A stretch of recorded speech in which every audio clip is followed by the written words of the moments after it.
Ngasigi episode asida mulit pictures ki market gi health and care ga mari lena mayam toina nanariba laina amo oiriba diabetes ki matang da akupa marol khara thamjari.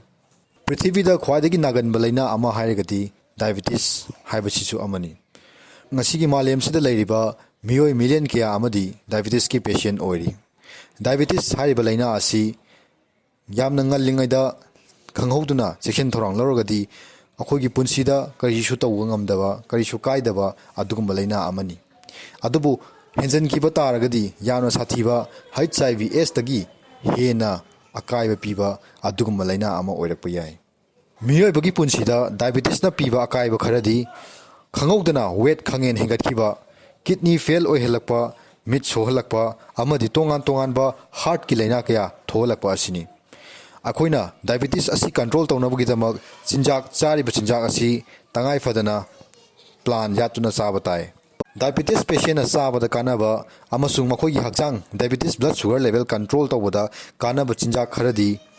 Ladies finger cauliflower cabbage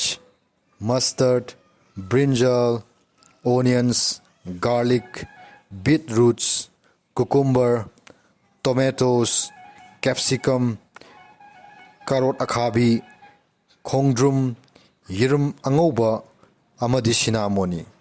Aduga yamna kanaba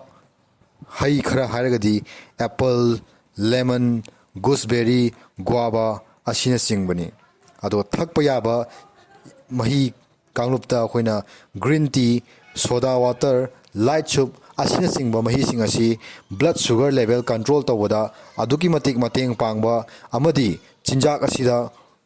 nomugi changba calorie masing adu piduna akoi hakchang di solandaba aduga ka henba kanadaba poching yahondaba adugma chinjak kharani aduna mayamna hariba chinjak asi chabiu amadi diabetes control tawduna punchi nungsangna hingbo oibiu